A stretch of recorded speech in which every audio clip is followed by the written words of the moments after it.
할렐루야, 사랑 축복합니다. 2020년 9월 24일 목요일 영성 랜선 큐티 오신 여러분들을 주님의 이름으로 사랑을 축복합니다. 우리 기도하고 오늘 창세기 49절 말씀 함께 묵상하겠습니다. 사랑과 은혜가 많으신 하나님 감사합니다. 오늘도 귀한 하루 우리에게 허락하셨으니 구별되게, 분별되게 또 예배자의 모습으로 살아가는 저희들 모두가 될 수 있도록 인도하시고 축복하여 주시옵소서. 주님께 영광 돌리며 많은 사람들에게는 예수의 사랑을 흘려보내주는 귀한 한 날 되게 도와주시옵소서. 감사드리며 거룩하신 예수님의 이름으로 간절히 기도합니다. 아멘. 잘 지냈죠? 아침 저녁으로 조금 쌀쌀하더라고요.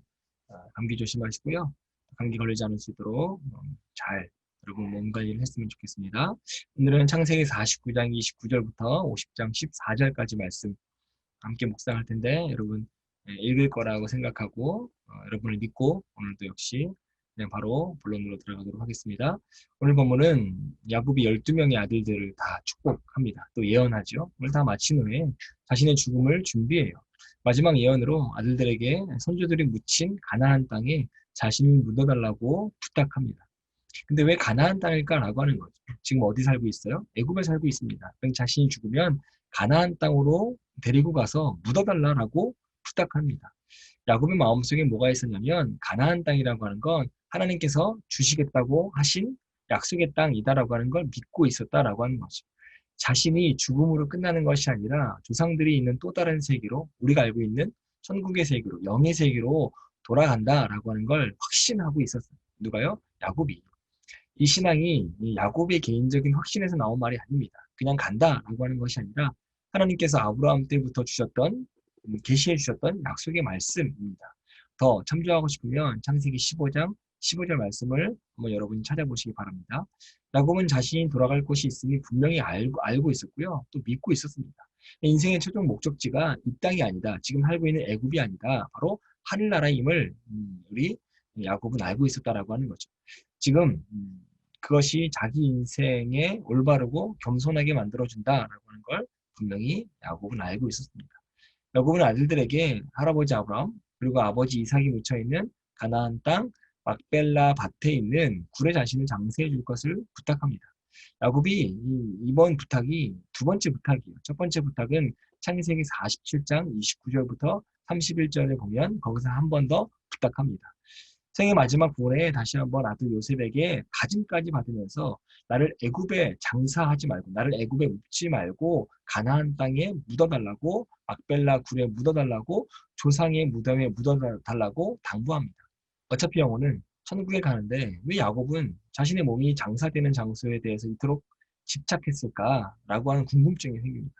그것은 죽음을 통해서까지도 가나안 땅이 약속의 땅이다. 가나안 땅이 하나님이 주신 땅이다 라고 하는 걸 누구에게 알려주고 싶었어요? 아들들에게 알려주고 싶은 야곱의 마지막 바람이었습니다.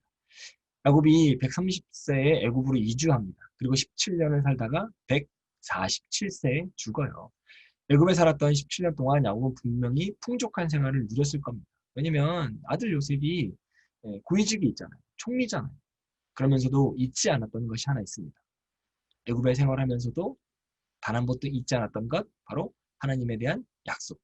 하나님의 약속 잊은 적이 없습니다. 그 때문에 죽으면서까지도 후손들에게 아들들에게 하나님의 약속을 당부한 것이죠. 약속의 땅인 가나안 땅에 나를 묻어달라라고 부탁하는 것이죠. 우리가 믿어야 될 것이 있습니다. 바로 하나님의 약속이에요. 지금 우리가 어떠한 삶을 살든지 상관없이 하나님의 약속의 말씀만 믿고 산다고 한다면 그 인생은 가장 성공한 인생이 된다라고 이야기할 수 있습니다. 그건 여러분에게 주어진 하나님의 약속 있다고 믿습니다. 그 약속 믿고 신앙의 길을 걸어가는 여러분 되시기를 주님의 이름으로 간절히 축복합니다. 이제 야곱이 죽고 장례가 시작합니다. 장례를 시작하는데 그 준비하는 시간만 40일이 걸려요. 이렇게 시간이 많이 소요된 이유가 있습니다. 당시 애굽의 관례에 따르면 높은 지위의 사람이 죽은 경우에 그 사람을 미라로 만드는 절차가 있습니다. 그래서 총 40일이 걸립니다. 미라를 만드는 방법, 보통 내장을 다 없애고 몸속에 방부제를 넣고 미라를 만듭니다. 썩지 않게 하는 거죠. 시체를 영구히 보존하는 풍습이 이 당시에 있었습니다. 그 이유가 무엇이냐면 이러한 풍습은 불멸의 삶을 갈망하는 데서 나온다라고 합니다. 근데 성경은 뭐라고 이야기해요? 사람이 죽으면 육신은 흙으로 돌아간다라고 말씀하고 있죠. 요셉이 알았을까요? 몰랐을까요? 요셉도 분명히 알았습니다. 그럼에도 불구하고 요셉은 애굽의 장례 절차를 무시하지 않고 잘 따릅니다.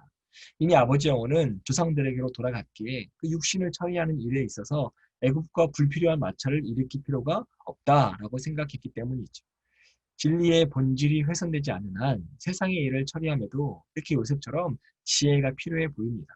지엽적이고 사소한 일로 치열하게 다툴 필요가 없어요. 오히려 관대함을 보임으로써 신앙의 포용성을 보일 필요가 있습니다. 이렇게 이걸 쉽게 본질과 비본질이라고 하는 이름으로 바꿔 부를 수 있을 것 같아요. 절대로 양보할 수 없는 신앙의 본질이 있습니다. 그리고 사회가 변화함에 따라서 바꿀 수 있는 비본질적인 문제가 있어요. 그런데 가끔 보면 본질적인 문제는 쉽게 타협하면서 이 비본질적인 문제를 가지고 옥신각신할 때가 너무나 많습니다.